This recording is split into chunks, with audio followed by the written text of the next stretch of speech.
Так. Всем привет! Қайырлы күн.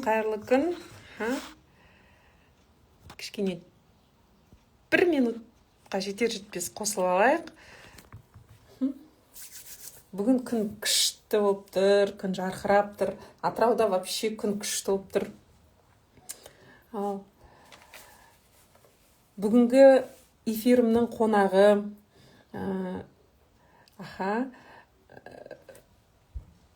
Алматы қаласының тұрғыны,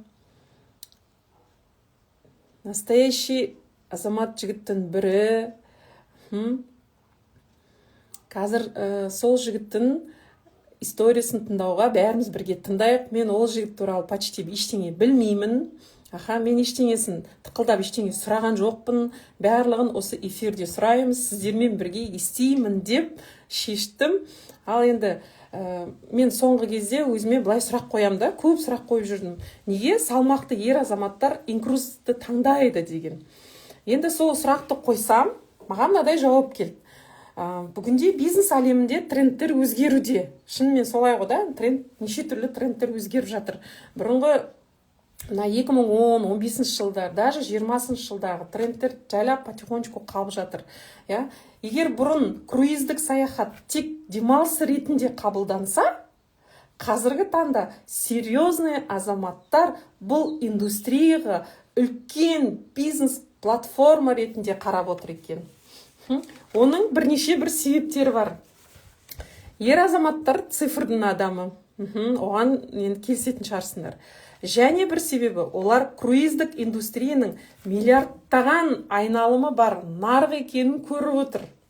Әлемдік деңгейдегі лайнерлер, мықты инфрақұрылымдар жоғарғы сұранысқа ие болып отыр. Сол себептен ер азаматтардың бұл сфераға көңіл бөліп, көңіл аударып, дұрыс жаңағыдай талдап, бұны кәдімгідей өздерінің дұрыс көзқарасымен қарап отыр деген ниеттемін. Мен өзім ер азамат болсам, мен де точно солай жасар едім. Бүгінгі эфиріміздің қонағы осындай алып бизнес құрылымның стратегін көрген ер азамат. Ол жігіттің аты Дарын Өтебай.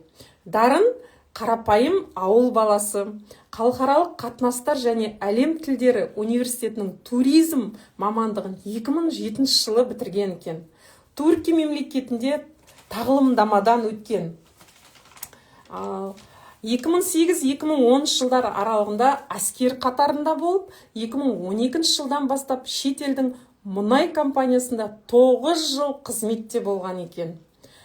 Пандемия уақытында инкрузис клубына клиент ретінде тіркеліп, 1 жылдан соң ең алғашқы круизінен кейін серіктес болуға шешім қабылдаған.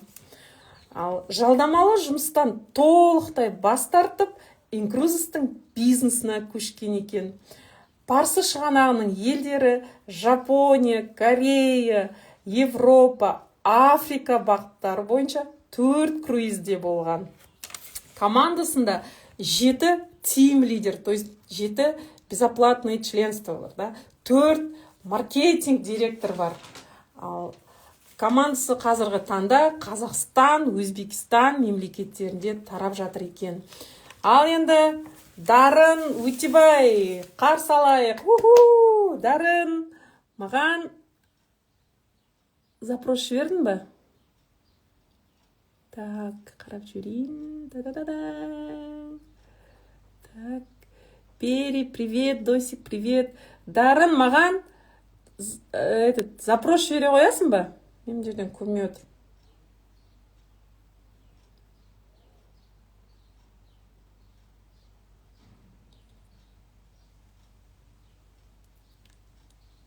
Дарын.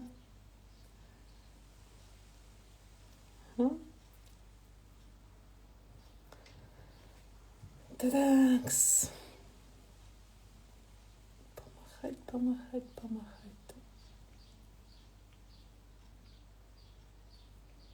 Так.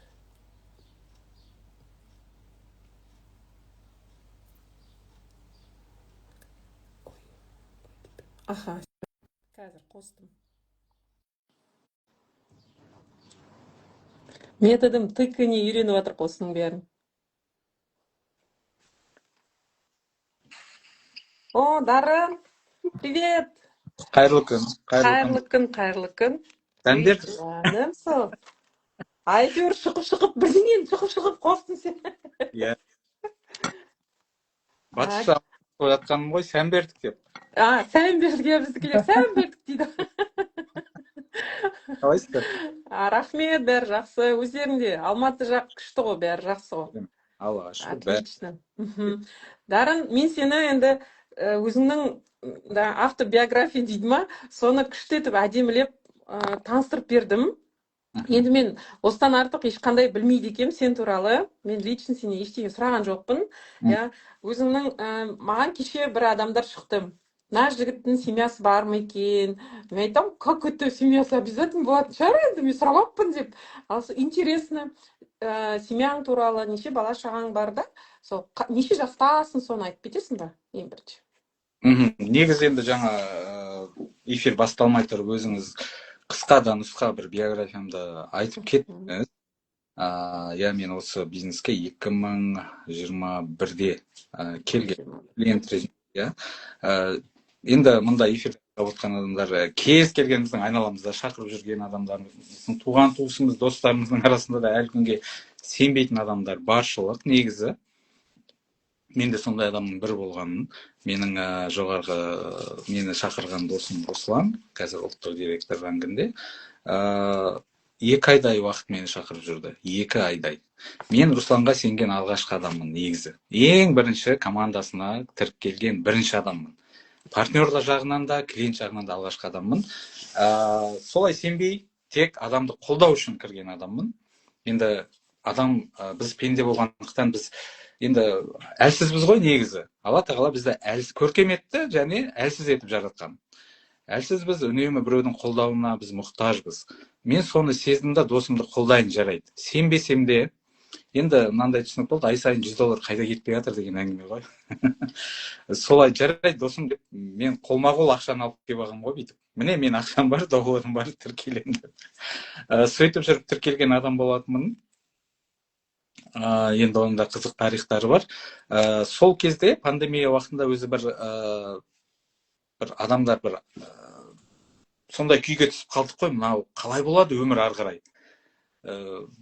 Экономикамыз не болады? Үйімізден шыға алмай қалдық қой, мемлекет құры үйімізден шыға алмай қалған кезде сондай әркімде бір апатия болды, бір қорқыныш болды. Сол кезде бізде бәріміз онлайн режимге көшіп кеттік. Мынау қаланың шетінде тұрам мен, қаланың шекарасына менің компанияның жүргізушісі менің компьютерлерімді, құжаттарымды әкеп берді үйден жұмыс. Ары қарай блокпост тұр, әскер тұр, өткізбейді.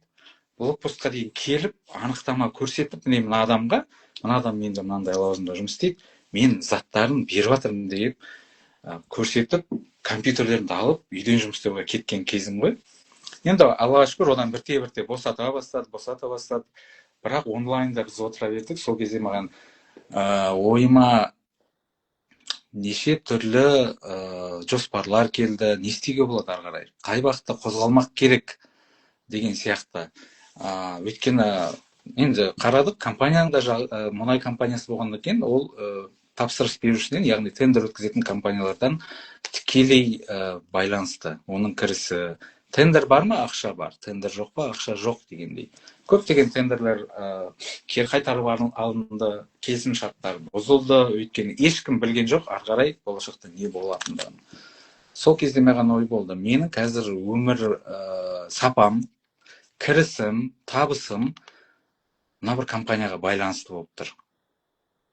Ары қарай қалай болады? Ер адамдар мынандаймыз ғой, кішкене кірісіміз төмендесе, біздің психология ер адамдікі сондай. Бізде ішкі бір бұлқан-талқан бір паника басталады бізде. Шыны керек. Бала шағаны қалай бақпақ керек, ары қарай қалай өмір сүрмек керек деген сияқты. Енді ол әркімнің өзінің жақсылық жағын айту керек. Әрине, су ішкен құдығыңа түкірме дейді ғой қазақ. Компания жаман болған жоқ, бүкіл жағдайымызды жасады, көлікпен тасыды, деген сияқты айлығымызды, бонусымызды, енді барлығы жақсы болды менде. осы жерде менде сұрақ Иә. туындап отыр, Дарын, қараш. Дарын, сен 9 жыл мұнай компаниясында жұмыс жасаған екенсің, иә? Иә. Ал қазіргі таңда свободный жігітсің, да, еркінсің, то есть өзіңнің бизнесің бар да, қолында, сол бизнесіңнің кілті тұр. Енді сол осы айырмашылықты 3-ақ сөзбен қалай айтар едің? Вот прям мұнай компаниясында мен қазіргі еркін свободный бизнесінде айырмашылық 3-ақ сөзбен айта аласың ба сен? Әрине айтуға болады. Қандай жерде жұмыс істемесең де, жалпы жалдамалы жұмыста мен түсінгенім, бәрібір сенің арманыңды, мақсаттарыңды, жалпы соған бағытталған іс-әрекетің бәрібір шектеулі. Өйткені кез келген ортада корпоративтік мәдениет деген бар. Яғни корпоративный культура. Біз оның шеңберінен шыға алмаймыз. Оған бағынамыз. Жалпы еңбек заңына бағынамыз, сосын компанияның ішкі ережелер деген болады кез келген. Біз соны енді, мен өзім соны жасауға атсалысқан адам ретінде айтайын, біз бәрібір соның шеңберіндеміз. Біз керемет маман болайық, 5 тілде еркін сөйлейік, компанияны алға жетелейтін керемет стратегиялық жоспарымыз болуы мүмкін. Біз өзіміздің басшылықтан өмірлік тәжірибеміз, жұмыс тәжірибеміз, жалпы біліміміз жоғары тұруы мүмкін. Бірақ бәрібір бағыныштымыз, бәрібір корпоративтік мәдениетке шеңберіне шыға алмаймыз. Ол бір. Екіншіден, уақыт. Адамның өмірдегі басты құндылығы, ақша жетпейтін құндылық ол уақыт. Ешқандай ақшаға сатып ала алмаймыз. Әсіресе мынау біздің күшіміз тасып тұрған, ақыл есіміз керемет жұмыс істеп тұрған нағыз сапалы жастарымыз, жас кезіміз. Мен ол компанияға 26 жасымда келдім. 26-27 шамамен сол жасымда келдім. 35, сонда 9 жыл, 35-36 жасымда сол компаниядан кеттім. Ойлаңыз, нағыз тауға апаратын, былайша айтқанда, кезеңімді сол компанияға мен арнадым. Енді мен дәстүрлі жұмысты, найым дейміз ғой, жалдамалы жұмыстың ешқандай құндылығын түсіндіріп тұрған жоқпын. Ол маған үлкен мектеп, үлкен тәжірибе, үлкен керемет орта болды. Бірақ ер адамға дегенмен көбірек бостандық керек. Көбірек бостандық, уақыт. Өзіңнің қазір ер адамдар көріп отқан болса айтқым келеді. Қазір қай жастасыз? Бәл қазір 40-та болуыңыз мүмкін, 30-да болуыңыз мүмкін. Сіз дәл бүгінгідей ешқашан жас болмайсыз. Дәл бүгінгі, дәл осы сағаттағыдай, қазір 14-13 болды, ешқашан жас болмайтындығыңызды түсініңіз. Бұл бір философия соққан әңгіме емес, бұл өмірдің ащы шындығы. Bir күн өмір сүрсек, bir күнге қартаямыз деген сияқты. Сол уақытыңызды отырып ойлансаңыз екен деймін. Ой салып, мен біреуге ойына түрткі болғым келеді. Мә, шынында да осындай ғой. Менің мына жастығым ешқашан келмейді ғой. Мен қазір не істеп жүрмін? Қазір жұмысым ұнай ма? Әлде ұнамай ма? Басқа мүмкіндік іздеуім керек пе? Әлде осымен комфорттық зонадан, әйтеуір айдың аяғында бір бәленбай мың теңге түседі, сонымен қанағаттанып жүре беруім керек пе? Әлде өмірімді сапалы жағына өзгертуім керек пе? Өйткені бәрі өз қолыңызда айналып келгенде. Сіз 1000 рет ойлансаңыз да, адам өзін пенде болғандықтан, ол былай, біз өзімізді әрқашан ақтауға дайын тұрамыз. Пенделік, адами пенделік, әлсіздіктеріміздің бір белгісі осы, біз үнемі өзімізді ақтауға дайын тұрамыз. Ешкім өзін-өзіне ағмайды, бірақ сіз өзіңізбен бетпе-бет келіп, айнаға қараңыз, қарамаңыз, маңызды емес, өзіңізбен бетпе-бет, ішкі мен ішкі я дейді ғой, ішкі я, сонымен сөйлессеңіз, көп сұраққа жауап бересіз, жауап аласыз, және сізді әрекетке өзіңізді сүйрейсіз. Оның бір белгісі, айта кетейін, тағы да тарихтан, сол кезде пандемия уақытында бір кішкене қалаға шығып, сәл босаңдатқан, маска тағу, бетперде тағу режиміне көшкен кезде біз Русланмен күнде жолығатынбыз. Русланмен қалай таныстық? Мен енді үнемі ізденісте болғанды ұнатамын. Комфорттық зонадан қалай да бір шығудың жолын іздеп жүретін. Жұмысым да ұнайды, жақсы көрдім, жақсы көріп істедім жұмысымды. Бірақ бәрібір не болады? Бір орында тұрып қалған сияқтысың. Жұмысыңды білесің, уақытында істеп тастайсың. Жаңа компьютерді меңгеріп алғансың, бірақ бәрібір бірдеңе жетіспейді. еркекте сондай болу керек. Үнемі бірдеңе жетіспей жүру керек. Үнемі сені арқаңнан итеріп, бір сүйреп жүретін бір бзик дейміз ғой, сондай болу керек та ер адамда. Застой болмау керек. Сен бір орында жарайды, белгілі бір деңгейге келдің, белгілі бір кірісің бар, үйіңді салып алғансың, көлігің бар, шерасың бар, барлығы дайын, вроде бәрі жақсы. Сол кезде сол еркекті құртатын мынау өте ыңғайлы жайлы орта негізі. Комфорттық зона еркекті құртады. Мен айтқым келетіні. Мен сойтып жүрген кезде 2018-де интернет желісінен хабарландыру көріп қалам. Маған таргетке келе берді. Негізгі көп дүние сізге интернеттен де сондай ақпарат көз алдыңызға түсе берсе, негізі көп адам көңіл аудармайды, соны бір белгі деп қабылдау керек та. Ары қарай шұқылап көріп, зерттеп көрейінші, мынау неге менің алдыма шыға берді деген сияқты. Мен көрсем, ана белгілі кәсіпкер бар, сол кезде ресторатор болды, Қуаныш Шонбайдың 1 жылдық тұлғалық даму деген онлайн университет ашылған екен. Мен бірден ойланбастан былай оқыдым, бірден өтініш жібердім, бірден ақшасын төлеп, ол жерде керемет адамдармен таныстым. Сол кезде танысқан болашақ партнерім болатын, қайдан білемін, наставник Русланмен сол жерде таныстық, жақсы сөйлесіп кеттік. Екеуміз бір жаста екенбіз, 84 жылғымыз. Сол жерде танысып, ол университетті ойдағыдай аяқтадық, жақсы нәтиже көрсеттік. Сол екеуміз енді араласып кеттік қой, университетті аяқтағаны 2019-дан бастап. Пандемия уақытында біз сөйлесіп жүрдік, бірдеңе істейік. Әлгі бар ғой, қазақта бірдеңе істеу керек дейді да, ештеңе істемейміз дейді. Руслан екеуміз кофе ішеміз, шай ішеміз, досым бірдеңе істейік та. Енді мен шыны керек, енді мұнай компаниясына кірісім мақтанғаным емес, жаман болған жоқ.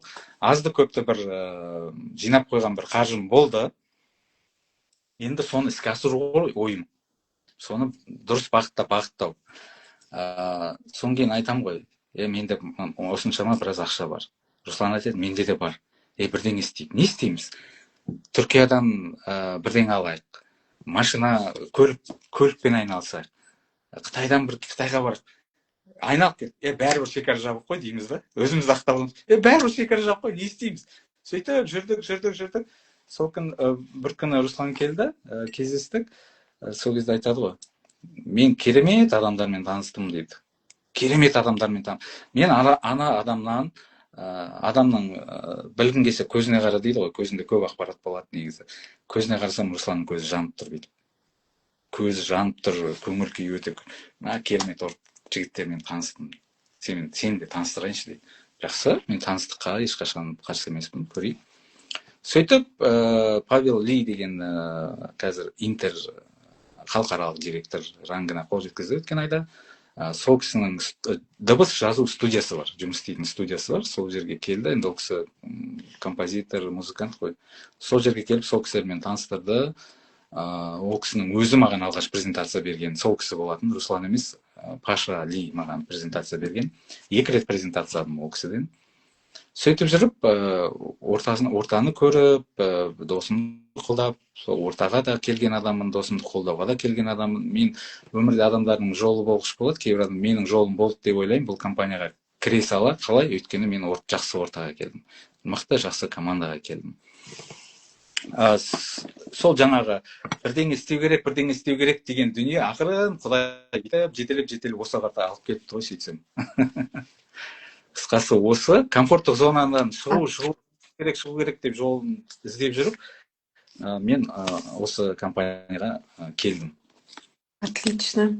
Тыңдап отырсам, Руслан екеуіңізде керемет запрос болған екен ғой? Иә. Мықты запрос болған да. Действительно, да, бірдеңе істеу керек деп бір ізденісте болдыңыз, еще Шонбайдың мектебіне қатысып тұрсыздар да, соны аяқтап тұрсыңдар екеуіңіз.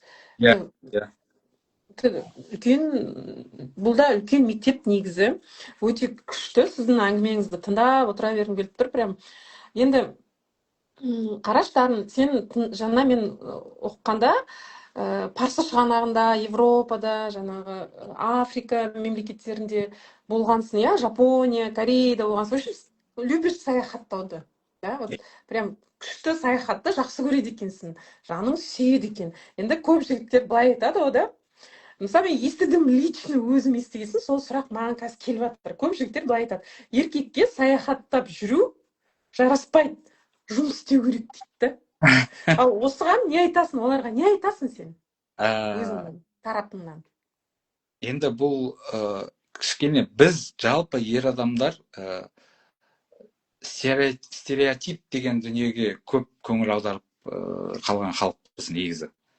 Стереотипті қоғамда қалыптасқан ұғымды көп адам бұзғысы келмейді, немесе бұзуға қорқады. Өйткені қоғамдағы ауа райы, қоғамдағы қалыптасқан, жазылған, жазылмаған заңдар бізге қатты әсер етеді. Біздің былайша айтқанда мүмкіндігіміз бен потенциалымызды шектеп қоятын солар, бір былай ойланып қарасақ. Дұрыс, заңды бұзбау керек, оны сақтау керек, заңмен жүріп тұру керек деген. Дегенмен де стереотиптер бар, жазылмаған заңдар бар, солар біздің ер адамның көбінесе шекарамызды шектеп тастайды. Оны бұзып шығалған адам енді әрине жетістікке жетер. Дегенмен ол жаңсақ ұғым сондай, ер адам жұмыс істеу керек. Ер адам неге саяхаттамау керек? Неге саяхаттамау керек? Неге демалмау керек? Енді алғашқы қалай тарихтың анау терең қойнауына көз жүгіртсек те, алғашқы саяхатшылар да ер адамдар ғой. Адам атамыз, дінге кішкене ремарка жасасақ, адам атамыз аспаннан жерге түскенде алғашқы адам атамыз ер адам болды. Алғашқы саяхатшы. Көрдіңіз ба? Біздің қанымызда бар саяхатшылық. Алғашқы мынау жер әлемді географиялық ашуларды кімдер жасады? Христофор Колумбтан бастап, Магеллан, Америка Веспуччи, одан кейін біздің ата-бабамыз мынау номадтар көшіп қонып жүрген. Олардың өзі саяхатшы. Алғашқы географиялық ашты. Христофор Колумб Америка жаңағы құрлықтарды ашты. Магеллан қаншама жерді ашты. Оның бәрі саяхатшылар, оның бәрі ер адамдар. Көрдіңіз ба? Қалай былай бүйтіп тарих өзі бүйтіп жалғасып келе жатыр. Мынау үлкен ұлы соғыстар тарихта болған.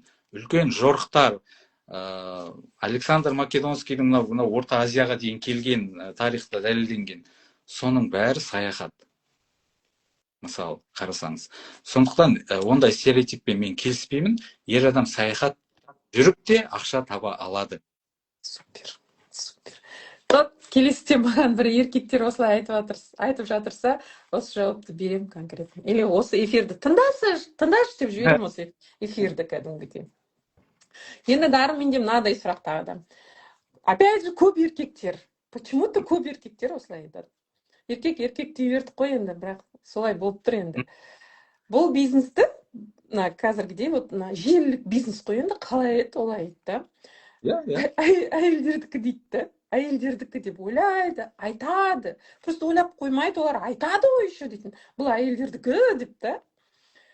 Сен өзің мұнайшы ретінде бұл жерден еркектік сипатпен қандай ақшаны көрдің? Вот өзің лично, как мұнайшының көзі ретінде.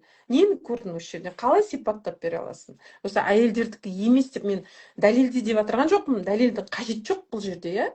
Но вот, что тек қана әйелдердікі емес екенін, да?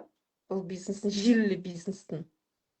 Әрине, бұл енді біздің жаңағы тағы да қайталайын, қоғамда қалыптасқан жаңсақ көзқарас.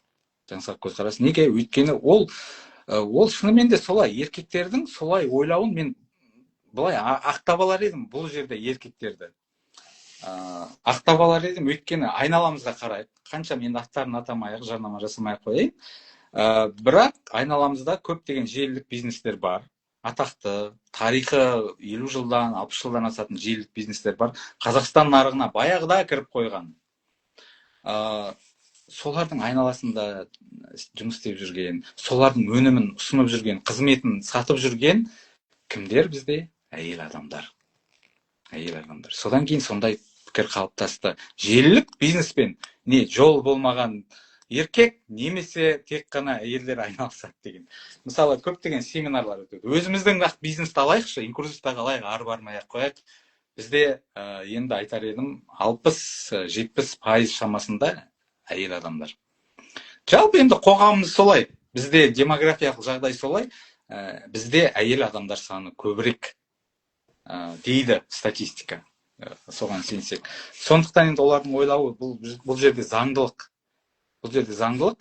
Мен алғаш осы өнімді мен ұсына бастағанда айналама жігіттерге, достарым бар, бәріне ұсына бастағанда, дәке, жағдай мұнайдан кетіп, жағдай соншалықты нашарлап кетті ма, не көмек керек па деген жігіттер болды, қарызға ақша берейік па деген сияқты. Енді оны есту оңай емес. Оны естіп, 3-4 адамнан естіп сынып қалуға болады. Бірақ сенің ішкі стержен дейміз ғой, ішкі стерженің, сенің мақсатың айқын, арманың асқақ болса, сен сынбайсың ештеңеге. Сен ештеңеге сынбайсың. Өйткені сенің ішкі сені алға жетелеп, итеріп тұрған ішінде мотор күш болу керек та. Ешқандай отказдан қорықпайтын. Және бұл жерде ол және бір әйелдер санының көпшілігі, және желілік бизнеспен көбінесе әйел адамдардың айналысатындығы. Екінші, ер адамда бізде не бар? Не бар дейсіз? Бізде эго бар. Мен естіліп тұрмын ба, сіздің дауысыңыз шықпай қалды? Мен специально басып қойдым сізді тыңдау үшін. Эго бар, эго, корона, эго бар. Мен еркекпін деген бізде туа сала солай өсіреді ғой бізді. Және қоғамымыздағы қалыптасқан патриархалдық жүйе бар. Біз солаймыз ғой. Бабаларымызда патриархат болған. Дініміз исламда патриархат, білесіз. Әрине бізде эго болмағанда не болады? Бізде эго деген ұрып тұр негізі. Бірақ сен эгоң мықты болу үшін эгоны позитив жағынан да қарауға болады, негатив жағынан да қарауға болады. Бірақ эгоны позитив жағынан қарау үшін, эго болу үшін сенде, білмеймін, білім болу керек. Мақсат болу, және әрекетің болу керек. Красавчик. Мына жерде күшті сұрақ қойып жатыр Дарын саған. Сенде корона болды ма дейді. Осы бизнесқа келгенде. Өте жақсы сұрақ. Әрине. Дастан қойып жатыр. Мен оны өзімде білетінмін. Енді сен проблеманың шығу несін білсең, проблеманы жалпы қандай екенін білсең дейді, сен проблеманы шешіп қойдың деген әңгіме. Мен оны білдім, эгом бар екенін, енді қанша сен рухани діни бай болсаң да, бәрібір эго деген сол орта, сенің отырған креслоң, сен киіп жүрген киімің, сен қозғалып жүрген ортаң бәрібір саған әсер етеді. Сенің көкірегіңді көтереді. Бірақ сонымен күресетін адамдар санаулы. Ана өзінше болып кетіпті, бүйтіп кетіпті, ана жаққа жұмысқа тұрып еді, адам танымай кетті деп естіп жатамыз ғой күнделікті өмірде. Сондай дүниені мен де білем, менің де басымнан өткен, бірақ мен өмірде кезең-кезеңде сондайды сезе бастағанда мен бір соның шешімін іздеймін. Эгомды сындыратын құрал іздеймін, үнемі. Менде өмірде эгомды сындырған 3 сәт болды. Қызық десем бөлісейін. Эгоны сындыру, жалпы эго дегеніміз не? Тағы да енді сайтала берді деп ренжімеңіздер. Эго деген ол негізі шайтаннан, білесіздер ма? Ол шайтаннан. Өйткені ол бізді азғырады ғой.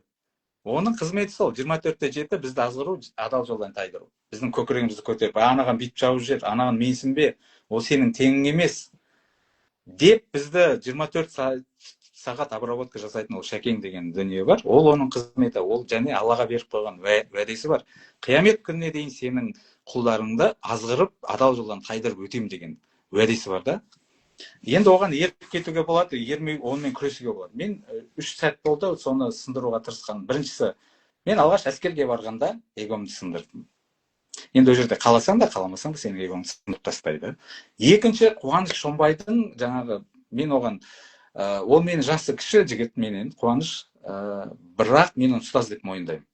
эгомды сындырып барып мен оны ұстаз деп мойындадым. Неге? Өйткені ол менің коронамды алып анау алыс жаққа лақтырып жіберме қатты көмегін тигізді сабақ арқылы. Соның сабағы, тұлғалық даму сабағы үлкен ауқымды тақырып болды, сол эгомен күресу жөнінде. Сол кезде содан кейін менің көзқарасым өзгерді. Бірақ эго деген бәле уақыт өткен сайын сен қайтадан көкірегіңді бүйтіп тұрады. Біз пендеміз, сондаймыз, біз өзгеріп кетеміз, бір күнде жаңағы көкірегіміз келіп шыға келеміз дегендей. Ал үшінші дүние ол инкрузес менің эгомды сындырған. Нақты және соңғы нақты сындырып тастаған деп үміттенемін өзім. Бұл инкрузес болды. Инкрузесқа келгенде жаңағы өнімімізді сатамыз, команда құрамыз. Сол кезде мен жаңағы эгом сындырғанын түсіндім.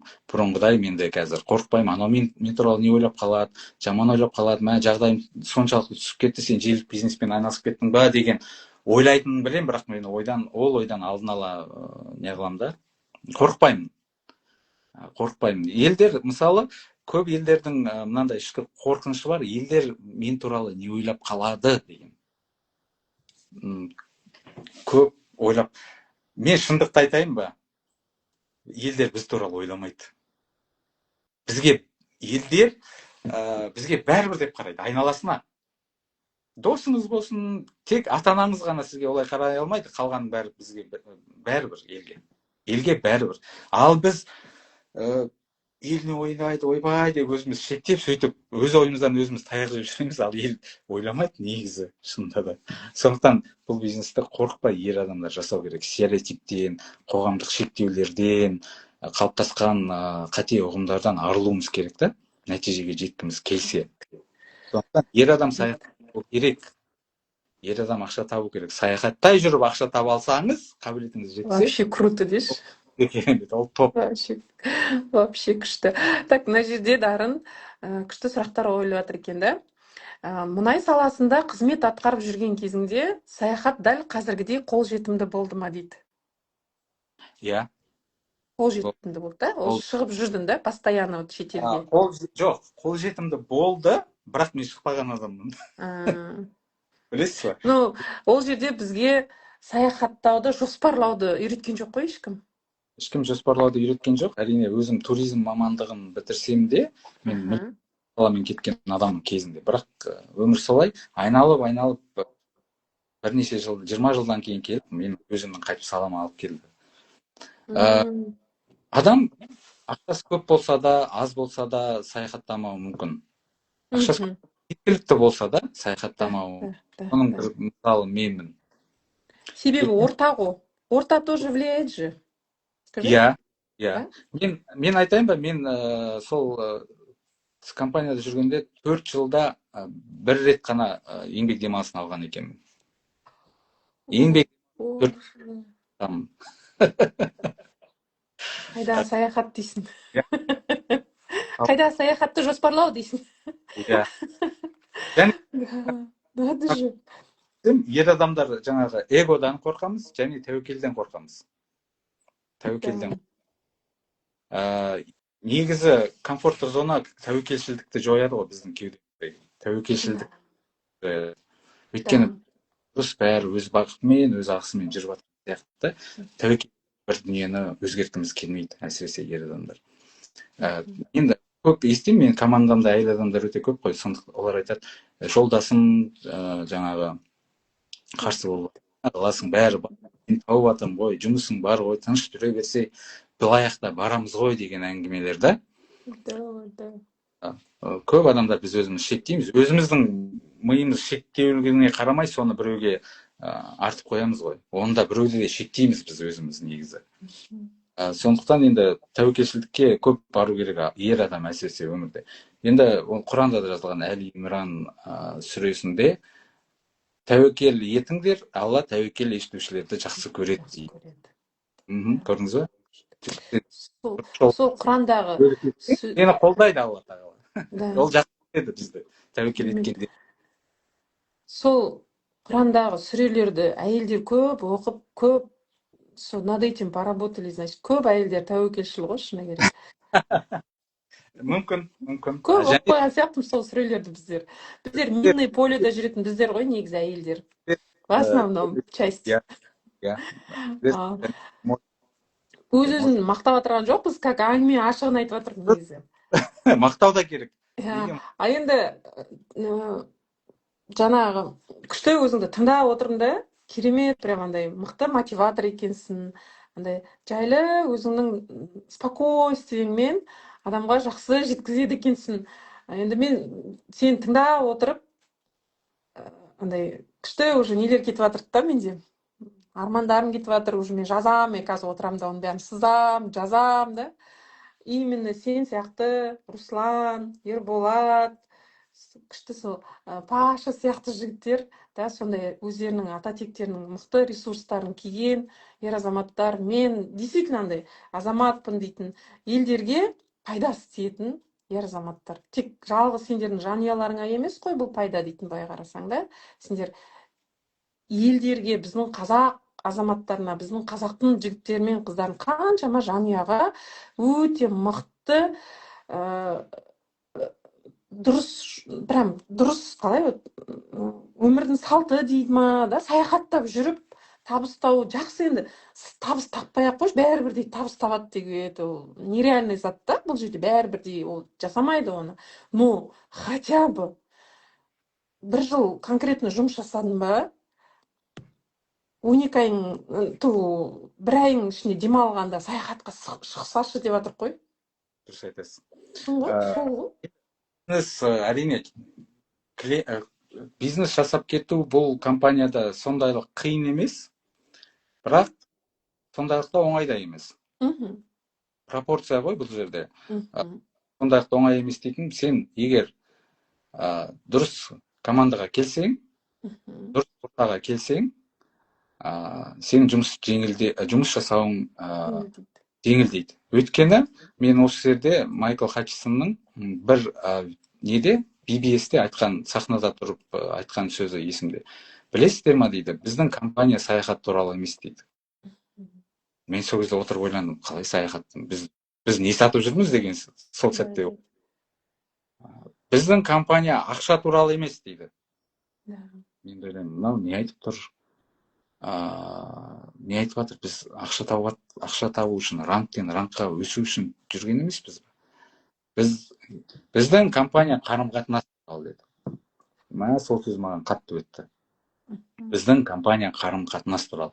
Егер сіз білімді болсаңыз да, қанша жерден академиялық білім деңгейіңіз болса да, қарапайым қарым-қатынас, қарапайым коммуникация, дипломатия деген дүниелердің бір әліппесін білмесеңіз, бизнес құру қиын болады, шыны керек.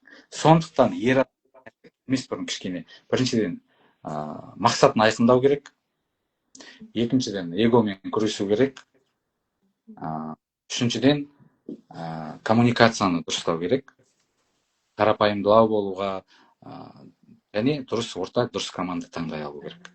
Сол кезде, білмеймін, соның бәрі бір жерде комбо болып шыққан кезде, енді нәтиже ол болады. Түрде болады. Әрине, әрекет. Арман бізде, мен айтамын, арманыңыз тек қана сіздің әрекетіңізге келеді. Арман сізден әрекет күтеді. Үйде жатып армандап, жоспар құрып, бүйтсе шіркін-ай деп жата берсең, әрекетке көшпесеңіз ешқандай болмайды. Ешқашан борт болмайсыз, ешқашан ранг ашпайсыз деген сияқты. Сол бәрі айналып тәуекелшілдікке келіп тірелетін сияқты менің ойымда. Керемет. Дарын, жаңа мен сенің биографияңды оқып отырғанда және білдім да, командыңда 7 тим лидер бар екен, 4 маркетинг директор бар екен да? 4 маркетинг директор, 1 сеньор маркетинг директор. СМ-ді шығардыңдар да осы апрель айында. Отлично. Вот соның бәрі случайность па, әлде мұнайшының нақты есебі ма? Бұл жерде ранг ашам деген адам, кездейсоқ адам деп ойламаймын. Кездейсоқ адам деп ойламаймын, өйткені оның бәрі, оның ранг ашу, жаңағы соларды жеткізу, көмектесудің артында үлкен еңбек жатыр негізі. Біріншіден мен ылғи командаға айтамын, шешім қабылдаңыздар деймін. мен сұраймын, сіздің арманыңыз бар ма? Жаңағы борт болу, жоқ дегенде жаңағы тегін саяхаттау, үлкен рангтарды ашу, доллармен ақша табу арманыңыз ба? Әрине арманыңыз. Енді сол уақытта давайте әрекет етейік. Әрекетіміз бар, бәрі дұрыс. Бірақ сіз іштей шешім қабылдамасаңыз, жаңағы флешбек жасап жатырмыз басындағы әңгімеге, өзіңіздің ішіндегі менімен сөйлеспесеңіз, шешім қабылдамасаңыз ештеңе болмайды. Сіз қанша бір мына жақтағы Майкл мен Сұлтана Ахметжанованы жаныңызға келіп қойса да, шешім қабылдамасаңыз ешқандай жұмыс жүрмейді. Ішкі шешім. Соның бәрі, және ішкі шешіміңіз бар, біліміңіз бар, тәжірибеңіз бар, және сізді шақырған адамдардың команданың, бізде командалық жұмыс қой жалпы, нәтиженің бәрімен келеді. Сондықтан соның бәрін бір жерде тоғыстыра алсаңыз болады. Ал соның ең басында тұрған дүние ол ішкі шешім қабылдау. Мен мынаны істеймін, мен мынаны жасаймын деп, сен маған көмектесесің ба, қасымдасың ба, болды, онда жасаймыз, кеттік деген кез ол нәтиже болады.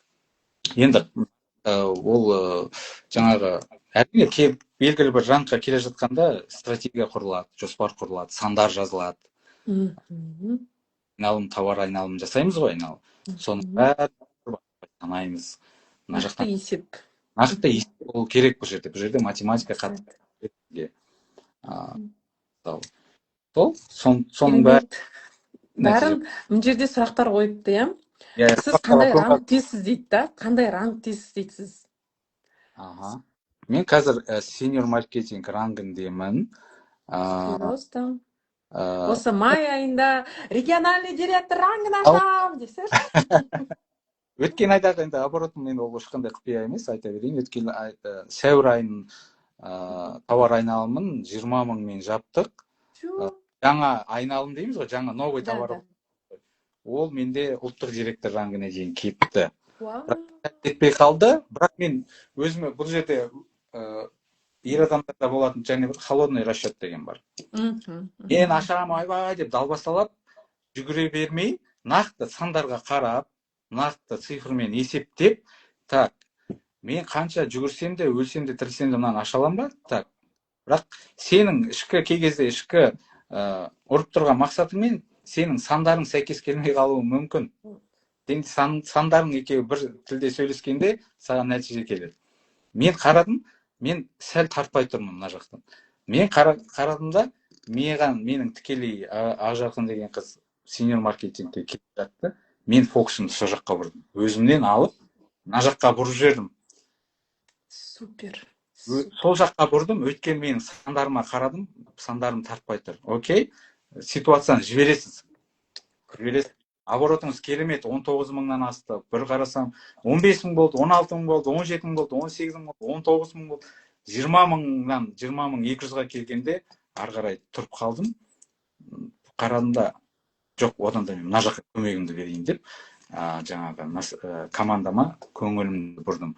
Нәтижесі ол жақтан 2 тим лидер шықты бір айда, 1 маркетинг директор шықты, 1 senior маркетинг директор. Сіз де өзіңізді ғана ойлай бермей, өзіңіздің шамаңызға қарап, сандарыңызға қарап, жақсы деп қойып, мына жаққа бай-бай бұрылып кетуіңіз керек болды. Команда өткен бізге ол адамдар күнінде сеніп келді ғой. Жаңағы айтқаның да сөзіңнің басында жаңа ортасында әңгімені айттың ғой, бұл жерде қарым-қатынас деп та, бұл жерде ақшаға келген жоқпыз, біз саяхат деп келген жоқпыз, бұл жерге біз қарым-қатынас тұрғызамыз деп та. Действительно, өзіңнің сөзіңмен іс-әрекетің прям точно келді. Керемет, вот действительно мудрость, на самом деле, наставник мудрый. Любой адамның наставник мудрый, по идее, негізі, да? Да? Соны естіп білетін партнер болатын болса, серіктес болатын болса, жүрегімен, миымен екеуі тоғысып еститін болса наставнигін, любой наставник жамандық ойламайды бірде-бір партнерына өзінің, да? Любой единственный наставник қой переживать ететін, как мама-папа, да, родной, да? Вот, прям стратег мощный, и цифры, да, реально совпали, күшті ала бұйыртса уже майда, дарын, да, действительно, бұндай жерде холодный расчет дегенге мен полностью келсем. Андай эмоцияға берілмеу керек вообще. Мен былай эмоциональный адам болғанмен, именно бизнеске келгенде мен эмоцияны вообще тартып қоямын да, бүйтіп. Просто наура, мотивация, наура жұмыс жасамайды бұл жерде. Да? Бұл жерде действительно холодный расчет и прям четкий взаимопонимание керек. И адамдарды естіп білу керексің, түсініп білу керексің. Вот тогда сенің команда өсет. Прям, вот это я вижу от тебя, вот чувствую, да, Дарын, қазір сенен? Өйткені менің наставнигім мені соған үйретті. Да, естественно. Арын ең басты дүние қарым-қатынас деді. Қарым-қатынас, енді менің сәл егомды көрген адам, менің жанымда жүрген адам, мені былайша білетін адам болғандықтан ол бағытта тәрбиелеуге тырысты. Ал мен де өзімше болмай, жаңағы оған ерік бердім. Өйткені жатқан сөздері дұрыс. Кейбір адамдар болады, өзім білермендікке салам. Мен де білем. Ал мен білем, мен деген дүние ол Құдайға да жақпайтын дүние. Өйткені бәрін көруші, білуші тек қана Құдай дейміз, Алла дейміз. Сондықтан мен наставник бердім, ол мені жақсы үйретті. Команданың қарым-қатынас құра деді. Бәрімен дос болу керек. Керемет. Сен бір жерде егоңды сындырып, басыңды иетін жерде июің керек, үйрететін жерде үйретуің керек, нағыз лидер болу керек. Сол енді наставничество дейміз ғой, сол кісінің тағылымының арқасында әлі күнге рахмет айтамын. Енді осындай жаман жерлер болып жатыр, әлі де өзіммен жұмыс істейтін сәттер өте көп. Толдым, өстім, болдым деген әңгіме ешқашан болмау керек. Адам үнемі әлгі айтады ғой, 100 жыл өмір сүрсең, 100 жыл оқы дейді. Сондай дүние. Және бұл жерде есіме түскен мынандай керемет сөз бар, Бауыржан Момышұлы, ұмытпасам. Адам ортаға білімімен емес, мінезімен ғана сияды дейді. Қандай керемет академиялық біліміңіз болса да, мінезіңіз ит атып кеткен болса да, сіз сыймайсыз. Дәстүрлі бизнеске де, мынандай біздік сияқты бизнеске де, жалдамалы жұмысқа да сіз сыймайсыз, мінезіңіз. Біліміңіз ұрып тұрса да, мінезіңіз болмаса, сіз сыймайсыз. Ұрысып тынасыз, кетіп тынасыз. Көрдіңіз ба? Мінез ең бастысы. Енді кейбіреулер айтады, қарсы уәж айтады, мінез өзгермейді ғой. Ол туа бітті дүние ғой дейді. Абай атамыздың сөзі бар ғой. Өзгермейді деген адамның тілін кесе бердім дейді. Ол Абай. Адам өзгере алады. Өзімен жұмыс істесе, дұрыс ортаға кірсе, адам өзгере алады. Өзгеру керек өзі үшін. Нәтижеге жетуі үшін. Сондықтан ер адамдар сондай себептерді алып тастап, нақты көшіп, іспен дәлелдеуге мен шақырамын. Эгоны алып тастаңыздар, ел не айтады, достарым не ойлайды деген ұғымды алып тастаңыздар. Ел, достарыңыз сіздің жағдайыңызды жасамайды. Ел сіздің жағдайыңызды жасамайды. Сіздің жағдайыңызды жасайтын, қаржы табатын тек қана. Сондықтан өзгеруге тура келеді. Керемет. Мына жерде мынадай сұрақты қайта қойыпты. Сіз директор рангын қанша айда аштыңыз дейтін, бизнесқа келдің ғой, серіктес болып келдің, 95-інде алып та, содан кейін қанша айда аштың дейді директор рангын. Так, қазір, көрдім. Мен де көріп тұрмын бұл сұрақты. Мен оны кабинетіне кіріп қарауға болады, нақты есімде жоқ. Мен мына өзімнің компаниямда жұмыс істей жүріп, басында енді онлайн болғаннан кейін бастадым ғой. Сол кезде ақырын бастағанда мен 1,5 жыл тимлидер болып жүрдім. 1,5 жыл тимлидер болып жүрген ғой. Бір рет тимлидерліктен құламай, енді Аллаға шүкір, әлі күнге дейін сол нені ұстап келатырмын. Ранқа жетіп, оны ұстап тұру деген дүние бар ғой. Да. Сөйтіп, оның бәрі айналып келгенде жаңағы тавтология болып кетпесін дегенмен де шешім қабылдамаудың кесірінен. Неге ұзақ уақыт мен енді қарапайым сөзбен айта берейік, БЧ жаңадан қосылып жатқан адам. Безоплатник. Безоплатник болып ұзақ уақыт жүре бердім. Олды безоплатник деген негізі бір жерде көбісі серіктестер шығар, айта берейін. Безоплатка деген нағыз комфортный зона, нағыз яма сол. Иә, Неге психологиялық тұрғыдан қарасақ, ол біздің қалтамыздан $100 шығып жатқан жоқ, ол бізге комфорт береді. Компания маған 200 беріп жатыр, 100 қалтамда ғой, ай сайын қалтамда қалып жатыр. Оның өзі комфортный зона. Онда ямаға көбінесе түсіп кететін адамдар, ол тұрақты жұмысы, тұрақты табысы, немесе тұрақты кәсібі бар адамдар. Сонда ямаға түсіп алады. Ары қарай қозғалмайды. Наставник сүйрейді, безоплатканы жасадың, жарайды, керемет нәтиже. Енді директорға шығайық, 100% айлыққа шығайық деген сияқты дүниені біз көбінесе естімейміз. Өйткені мына жақта білеміз, айлығымыз түседі, қалтамызға ақша түседі. Сөйтіп безоплатканың былайша ямасында ұзақ жүріп қалған адамдардың бірімін. Өйткені мына жақта мен айлығым келіп жатыр. Ол қалтамда $100 қалғаны маған комфортты ой береді, болды, сол жерде жүре беремін. Одан кейін енді айналамызға қараймыз ғой, белгілі қоғамға кеткеннен кейін біз айналамызға қараймыз, араласамыз, көреміз. Мен жаңағы Русланның, Ермектің, Павелдің ақша таба бастағанын көрдім де, тоқташ, қалай, не ақша? Негізі кезінде миыма құйып тастаған, мынандай ақша, наранке мынандай ақша, жарайды деп қойып, енді ол күнделікті тіршілікпен ол көбіне миымызда қала бермейді. Алғашқы карталар келгенде, келеді ғой бізден Америка. Инкрузтың, алғашқы долларларын, айлықтарын көрсете бастаған кезде, тоқташ деген. Көрсетші мынау. Мынау не ақша? Өйткені бәрі заңды, картасы аты жөні жазылып тұр. Виза негізі әлемдегі ең көп таралған төлем жүйесі. Соны көріп тұрмын. Көз алдымда банк, ол кезде Халық банк болатын, Халық банкке барып, картаны беріп, өзінің пин-кодын теріп, кассирдің қолынан заңды түрде ақша алып жатыр да. Бәрін қарап тұрмын, маған ой кетті. Мен неге осыны алмай жатырмын? Неге басқалар алып жатыр, мен де таба алып жатырмын ғой. Таба аламын ғой, қабілетім бар. Деген кезде мен шешім қабылдадым. Мен мынаған жетуім керек, мынаны көруім керек. Әрине, команданың бәрін өзім жасадым деп айта алмаймын. Русланның көмегі өте орасан, және маған адамдардың еңбегі орасан.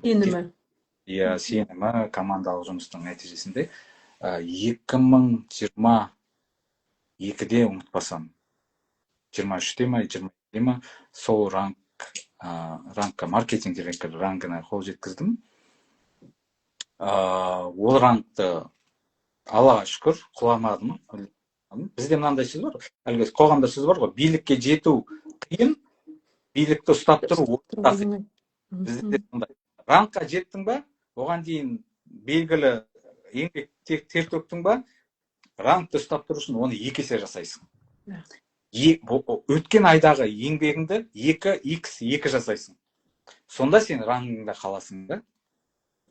Енді Аллаға шүкір, сөйтіп команданың несімен 24-ші жылы сеньор маркетинг рангы ашылды. Ақырына содан бері Аллаға шүкір сол рангымды ұстап келе жатырмын. Енді келесі рангке жайлап Эрда обеспечены. Дарын. Эрда обеспечены. Сұрақтар болсам да оқып жүрейік. Мен ұлыма жеткізе алмай жүрмін дейді Гүлия ханым. Осы эфирге шақыруыңыз керек еді. Эфир сақтала ма дейді? Сақталады, обязательно. Дарын сізді автор қылып қоям. Өзіңіздің де неңізге принять етесің ғой, сол кезде өзіңнің де неңде парақшаңда сақталып тұрады. Гүлмира Молдалиеваның сұрақтарына жауап бердік. Африка туралы, Айнура Африка туралы сұрады, кстати. Уже 1 сағат болып қалыпты біздің сұхбатымызға. Африка туралы айтып кете аласың ба, Дарын? Африка бағыты енді ол бір керемет, ұмытылмас. Енді бізде әр круизіміз өзінше бір тарих. Дегенмен есте қаларлық бағыт, менде Африка бағыты болды. Командамен жиналып отырып, қарап отырып тауып алған небіміз болатын. Өте ерекше, өте экзотикалық бағыт біз үшін. Жалпы круиздік саяхат туралы қазақтар үшін бір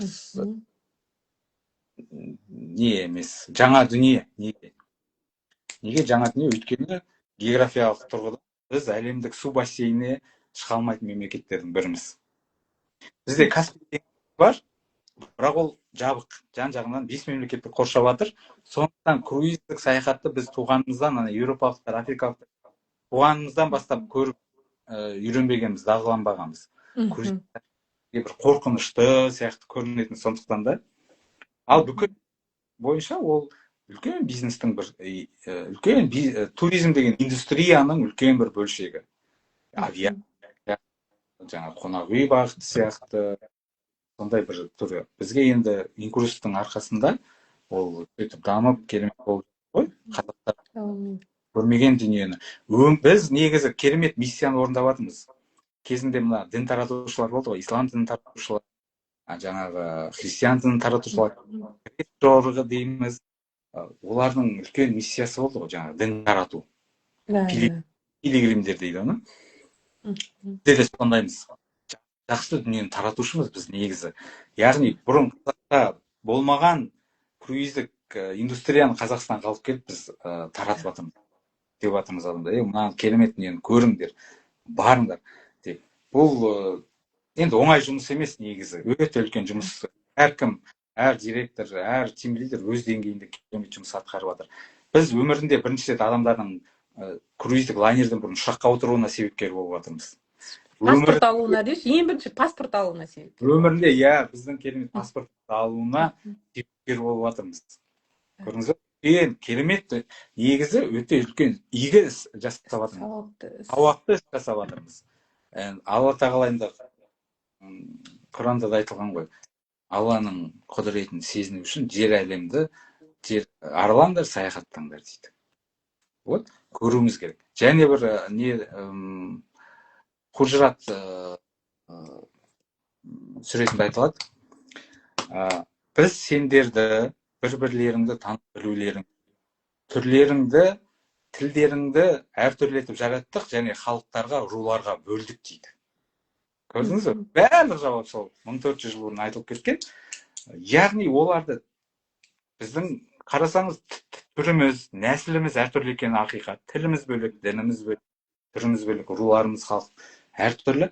Енді соны бір-бірлеріңді тану үшін не істемек керек? Тану үшін саяхаттамақ керек. Онда ғана бір аламыз, көре аламыз, сол ортаға түсеміз. Енді Африка бағыты сондай керемет экзотикалық бағыт болды. Өйткені біз енді жеті атамыз болмаған жер, Мадагаскар, Сейшел аралдары, Маврикиге бардық. Круизіміз басталатын 3 күн бұрын біз күшті дайындалдық. Негізі кез келген саяхатқа өте тыңғылықты дайындық керек та. Қаржылай жағынан болсын, маркалы тұрғыдан болсын. Керемет тура Үнді мұхитының жағасынан керемет қонақ үй тауып алдық. Сол жерде круизіміз басталатыннан 3 күн бұрын бардық. Арнайы киттермен суға түсу үшін. Оны ұйымдастыратын адамды да алдын ала таптық. Оны Руслан тауып қойған болатын. Сонымен алдын ала байланысып, сол жақта ол жігітті тауып, келісіп, киттермен суға түсіп көрдік. Өмірімізде бірінші рет. Енді анау бір жағынан адреналин ғой. Ойлаңыз, ашық мұхит, астыңыз көпсіз тұңғиық, ана жақта таудай болып кит жүзіп келе жатыр. Сіз оң жағында мынандай сондай көрдік, керемет. Ары қарай 3 күннен кейін Маврики аралынан жүзіп кеттік. Неге бардық? Мадагаскарға бардық. Порт Виктория болды. Лайнеріміз Norwegian Cruises компания болды. Барлық жағынан көңілімізден шықты. Оның өткен тәуекел. Көрдіңіз бе? Конечно. Жалпы неге үйретеді бізді? Көп неге үйретеді ғой? Жаңа идея алу үшін, саяхаттайды елдер. Жаңа кәсіп түрін табу үшін, көру үшін саяхаттайды кәсіпкерлер. Және құндылығын бағалау үшін. Мгм. Саяхаттың үлкен бір мектебі бар, ол шүкіршілік мектебі. Мен мысалы Жапонияға барғанда, Францияға барғанда қызықтым. Мынандай керемет, қалай тарихты сақтап қалған. Мысалы Римді аралап жүрміз. Римнің әр тасының өзі бір тарих.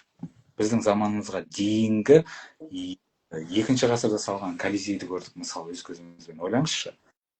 Соның тарихын зерттеп келіп, мектепте оқыдық қой, ұмытып Колизейдің тарихын, қандай патшалардың тұсында салынған, бәрін оқыдым.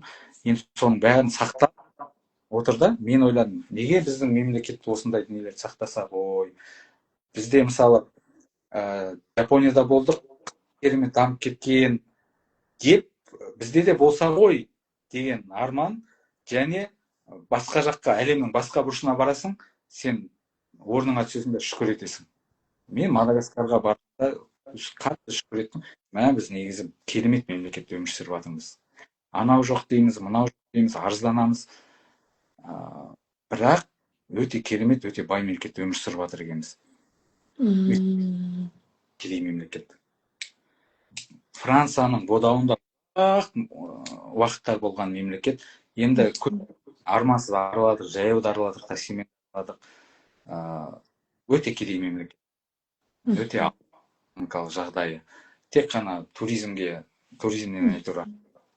Сол кезде шүкіршілік менің неме келді. Сондықтан саяхат шүкіршілікке үйретеді. Енді адам бай болғаны үшін емес, бай болу үшін саяхаттайды дейді.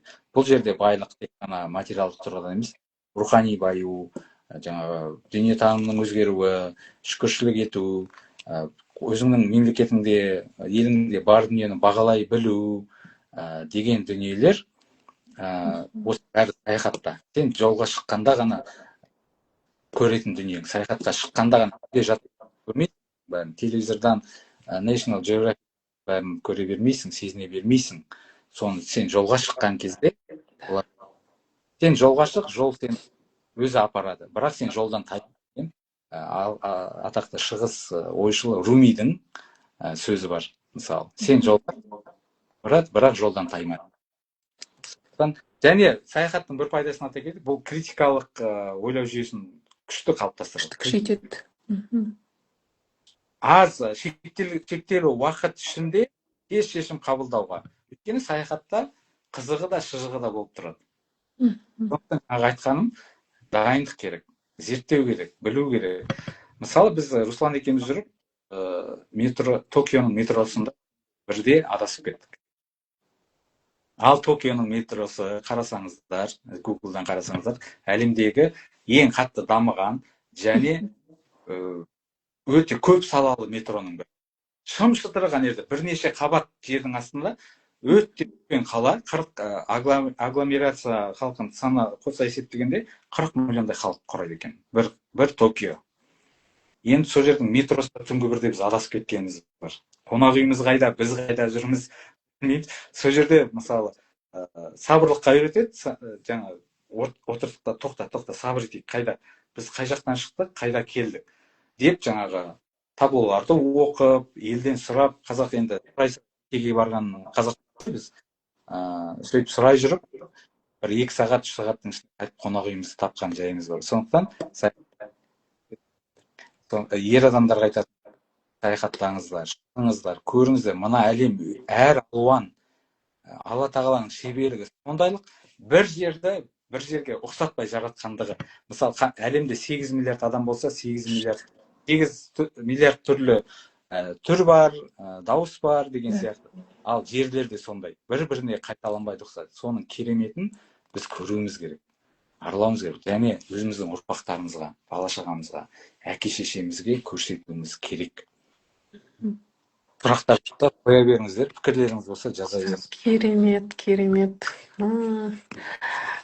Дарын, мына тыңдап отырған елдер, оқырмандар, серіктестер, әріптесіміз болар, достарымыз болар да, барлығы өздерінің ішіндегі көкейтесті сұрақтарының жауабын сенің осы қазіргі соңында айтқан әңгімеңнен да жауаптарын алды деп ойлаймын. Себебі ол сенің жүрегіңнен шығып отыр. Мен жүрегіме жетті. Прям андай болады ғой, жүрегің бар ғой, мынау жерінде тұр ғой, мынау жерінде, мынау жерінде түп деп шығып Енді кеткісі ол келіп тұр ғой. жүректен Ол шыққан жүрекке барады. да, жүректен шыққан сөз жүрекке жетеді деген осы. Иә. Өте керемет, прям ешқандай уже алып қосарым жоқ, уже сұрағым да жоқ, потому что бүкіл мына сүреде саяхаттар туралы не жазылды, қазір сенің аузына естіп отырмын, былай, білетін едім былай. Но когда сенің аузыңнан естігенде басқаша естіліп тұр да маған. Иә, рахмет. Африканың бағытын айтқандағы әңгімең, Японияда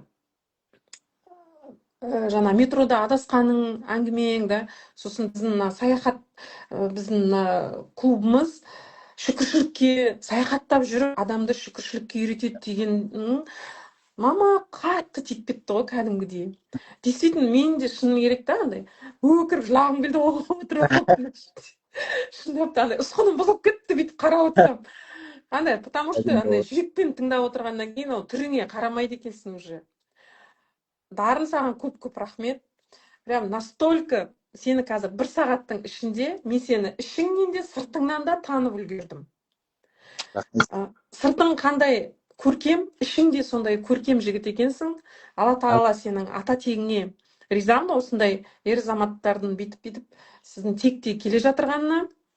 Осындай ұлды өмірге әкелген ата-анаңа үлкен рахмет, да, өстіп тәрбиелеген ата-анаңа үлкен рахмет. Қала берді наставниктерің Павел Ильин мен Руслан мырзаға шексіз ризамыз. Осындай ол кісілерге мен де ризамын. Мен олар үшін осындай ортаға, именно желілік бизнеске осындай жігіттердің, осындай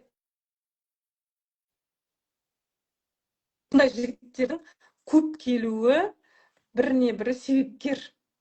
Жігіттердің бәрінің келуі просто так емес бұл жерде. Да, үлкен рахмет. Осы от души прямо сестра апалық дейді ғой, сіздің жақта әжені апа дейді ғой, біздерде сестраны апа дейді, батыста. Апалық саған аппақ жүрегіммен, ниетіммен прям дұға да бағыштаймын, қазір батамды да берейін, прям от души келесі рангыңды, өзіңнің көздеп жүрген рангыңды әдемі, көркем түрде жетуіңе, жеңіл түрде жетуіңе, келесіде с приростом, национальныйға, келесі рангке с приростом жетуіңе, соны ай сайын ешқандай стресс болмай жоғары қарай өсіп өркендей беруіңе, командаңмен бірге өсуіңе, команданың түп тамырымен бірге өсуіне шын жүректен тілекшімін. Командамен өсуіңізге, жалғызсыз емес, сіздің түп тамырыңыз командаңызбен бірге, естественно, наставниктеріңізге алғысым шексіз, осындай жігітті, осындай ортаға шақырған, сізді өстіп тәрбиелеген, ол кісілердің тәрбиесі өте көп бұл жерде, өте көп.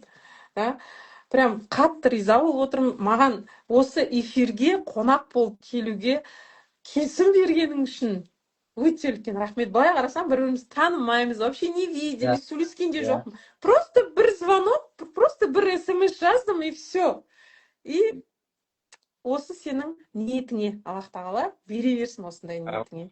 Мақсатыңа действительно жеңіл және прям от души жетуіңе тілекшімін. Мен жаңа айтып беремін, бір смс-пен келісім бердің деп. Біз жалпы ашық болуымыз керек. Мен айта кететін, яғни жігіттер отырса, жаңадан команда келіп, тіркеліп, алғашқы қадамдарын жасап жатқан ер азаматтар болса, менің үнемі ашық болыңдар, мейірім болыңдар. Ақпаратқа жадный болмаңдар ешқашан. Сенің командаң, менің командам емес қой, маған қатысы жоқ, оның өскен, өспеген, маған бәрібір деген көзқарас болмау керек. Сен біреуге тіле, біреудің өскенін қала, соған бір деген білмей тұрса көмектесіп жібер. Біреу эфирге сұрап, жақсы шыға бер. Ақпаратпен бөліскен сайын ол көбейеді, жақсылық көбейеді. Жақсылықпен бөліссең көбейеді дейді. Сондықтан ақпаратқа ешқашан жадный болмау керек. Біреуге көмекке, сен біреуге болсын десең, періштелер дұға етеді екен, саған да болсын деп. Саған да болсын деп періштенің өзі дұға етеді. Сондықтан сондай сауапты істен құр қалып қалмай, моментті жіберіп қалмай, өмір деген сәт, ал сәттерді ұстап қалу әркімнің өз қолында. Сәтті жібердің ба, ертең тағы болады, жоқ, ертең болмауы мүмкін, өйткені ертең мына күнің тарихқа кетеді, ертеңгі күнің белгісіз қалған басыңа келе ма, келмей ма. Сенің мақсатың, сенің міндетің осы келген сәтті, осы күнді бағалап ұстап қалу соны. Сондықтан қорықпаңыздар.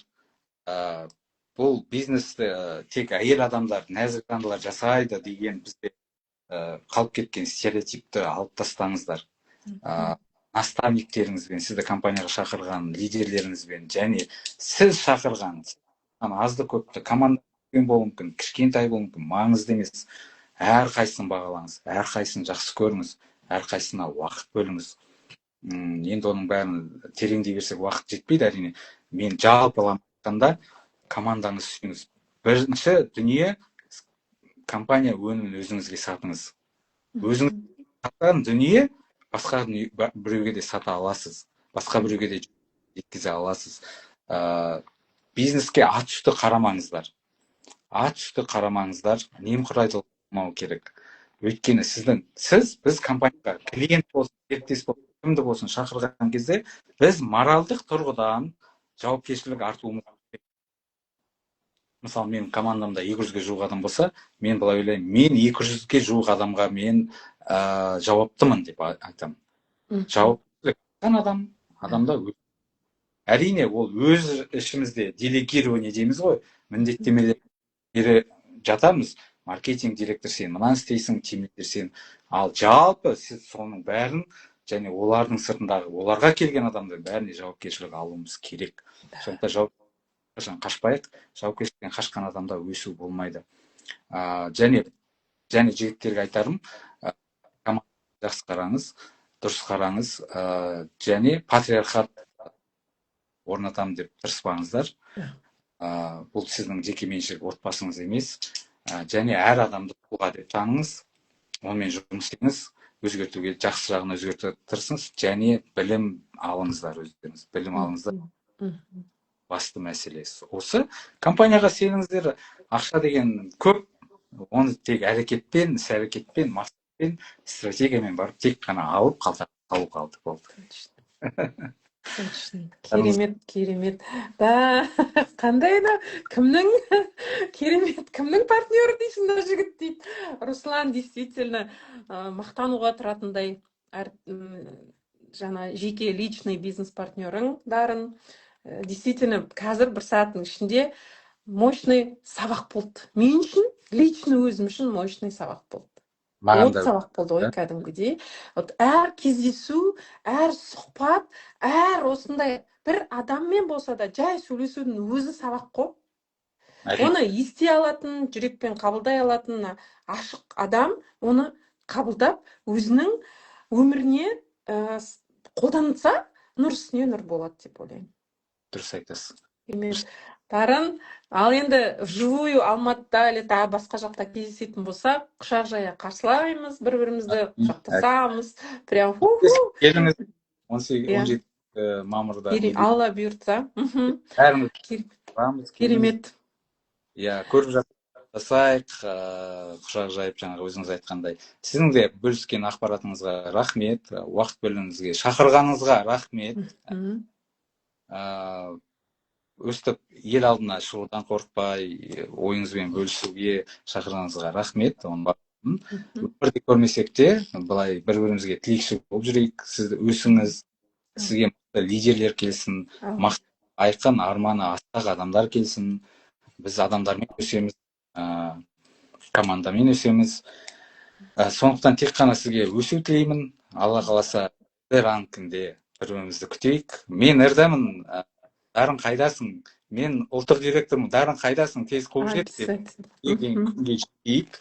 Жаным, рахмет көп. Көп жаса. Рахмет. Бақытты бол, жаным. Менің оқырмандарыма пікір жазып, сұрақ қойып жатқан адамдарға, қалжың жазып жатқан адамдар да бар. Коронаң өте көп болыпты ғой деп жазып жатыр. жазып жатыр. Күшті. Өте керемет екен бұл. Юмор қатар жүру керек. Бизнесте де үнемі, және бір айтқым келеді, үнемі қатайып алмаңыздар. Бүйтіп серьезно юмор қосып жүріңіздер, қалжың қосып жүріңіздер. Сол кезде жеңілдейді жұмыстарыңыз. Сондықтан сұрақтарыңыз болса, пікірлеріңіз болса, критикаларыңыз болса да сыни пікірлеріңіз болса да мен қабылдауға дайынмын. Сондықтан жекеме жазсаңыздар да болады, WhatsApp нөмірінде болады. Сондықтан Керемет. рахметтен басқа айтарым жоқ. Алғыс. Жақсы, ана X-ті басып шыға беруіңе болады, Дарын. Көп рахмет. Өзіңе жеке тағы да шығармын. Пока-пока. Құрметті оқырмандар, өздеріңізге бір пайдалы әңгімені алады деп сенемін. Өзіңізге, өміріңізге пайдалы болса, жана жасап жатырған әрекеттеріңізге пайдалы болса, өзіңіздің қазіргі жасап жүрген қандай ма түрі болса да, жаңағыдай жұмыс жасап жүрсеңіз де, зарплатаға да, бизнесіңіз болса да, шағын өзіңіздің да, соның бәріне де, не обязательно бұл жерде желілік бизнесте болу. Қандай салада жүрсеңіз де, өзіңіздің өміріңізге пайдалы дүниені алсаңыз деген үміттеміз, сондай ниеттеміз. Ал біз бүгін Дарын екеуміздің осындай ниетте жасалған эфиріміз. Алла бұйыртса, осы 4-ші күні, 7-ші май күні тағы бір керемет тұлғамен кездесу болады. Соған дейін сау саламатта болыңыздар. Эфирді сақтап қоямын. Пока-пока. Рахмет бәріңізге де, көп рахмет. Аумин. Бәріңізге сәттілік тілеймін. Жандарым сау.